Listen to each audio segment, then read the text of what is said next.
Hello everybody, it's Mike Levin from Mike Levin SEO, and now also Flying Point Digital on October 2nd, Thursday morning, 2014, and I'm out walking Cecil. And yesterday was a great day, not only because it was a good first day at work, but I walked from where I work around 36th Street all the way up Broadway, all the way up to 50th Street where the Sheridan Hotel is, and all the people from the SMX conference hang out. And I actually ran into Danny Sullivan out there on a break and just sort of crashed their discussion. I figured I'd maybe do a long tail celebrity selfie with him, but I decided against it. I don't want to look like too much of a fanboy, but I was actually waiting for another big guy in the SEO industry who's a friend of mine from, I guess, online over many years, going back to the HitTail days, and that's Jonathan Allen, the guy who took over Search Engine Watch after Danny Sullivan left it and was their editor, and managed all the SEO writers and did a lot of writing himself. And now he's off doing his own thing. He got sort of this nice opportunity with a Columbia University incubator, and he's doing the marketing company thing. Cecil, come this way. No. And he was one of my, I guess, prospects that I might have done something with when I was an independent consultant. But I ended up going to work full-time for a digital marketing agency. But my discussions with him are more interesting than ever as we figure out the next sort of technology things we're doing. He's very interested in the Pipulate project and sort of the greater vision that represents behind that. And yesterday I made mention of a sort of private journal application to sort of be my first venture into the anti-cloud movement that the Raspberry Pi is sort of a part of, because the cloud that everyone talks about, a place to run your software, a place for it to scale much larger than you could ever provide on your own, well, it's all nice, but it's not necessarily a great pathway in for people just getting started, trying to become more generally technical. Programmers in specific, but technical in general, because the cloud has several problems. Not the least of which is you got to keep paying and paying. If you don't pay that usually minimum of $10 a month, they can shut you off. You lose your code. You might have pushed it up to GitHub or some other code repository, but it doesn't reside anywhere that actually belongs to you, that you could necessarily carry around, fit in your pocket, set running somewhere else. And for the one-time investment of $35, you can plug a Raspberry Pi in to your home router, and it's just code running there forever. You could use it as your own Git repository. Get 2 Raspberry Pis and you have code safety. One is your Git repository that can, automatically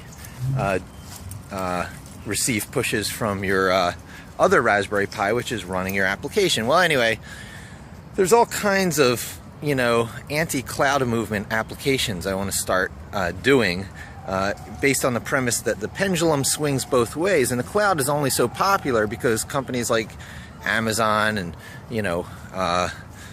Microsoft and Google build out these vast data centers, $500 million data centers, and in many ways it's excess capacity. They don't need it all for themselves, so they learned ways to sell out bits of it and to charge you for a little slice of access.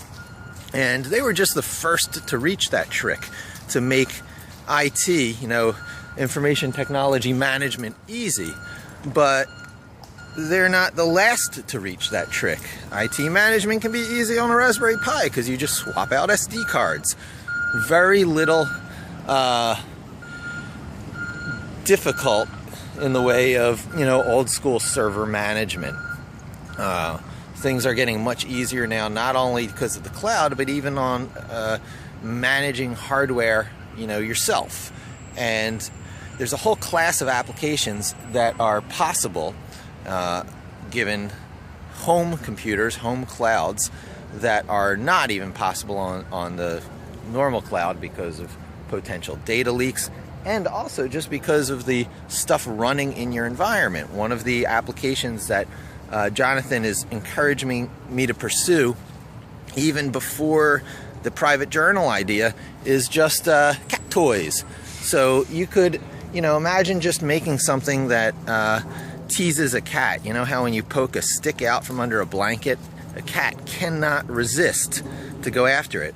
Well, I've seen at least one toy where a stick pokes out from under a circular blanket and goes around in sort of a circle and alternates directions back and forth, and it's very primitive. It doesn't pull back underneath the blanket. It doesn't have unpredictable timing. It has a very simple algorithm, and it was fragile. It didn't last very long. So that can be done really well. It can be done really smart, where the stick goes in, disappears for a little time, pokes back out, and could probably keep your cats, fixed and occupied and exercising for hours. And that's even a class of applications that you might want to tap a little more power than the Raspberry Pi. So it might be my perfect project to get started with the Parallella from Adaptiva. And it could watch your cat. It could have pattern recognition, robot vision, essentially. And I could use a little bit of that parallel processing power for exactly the kind of pattern recognition stuff it's good at. It would mean that the computer part of this cat toy would be a $150 product minimum rather than a $35 product. But hey, it might just be the kind of thing to get lots of mainstream attention. And that is almost as much what I want and need now as doing the specific projects that I want to do for myself in a pure way. These are insights that Jonathan gave me. He referred to focus groups, and he might have just been my focus group right there. With his advice being, yeah, he sees what I like about this anti-cloud movement. Its time will probably come. There will be people interested in it, but it's always going to be niche within niche. But if I do something involving cats and something that produces really strong, engaging video and is endlessly enjoyable to watch, and other people could use on a much more broad scale than, super private journaling and partitioned publishing, statuses. I mean, how many people really feel the need for that every day versus how many people have cats and would love to see them go crazy over a smart robot toy?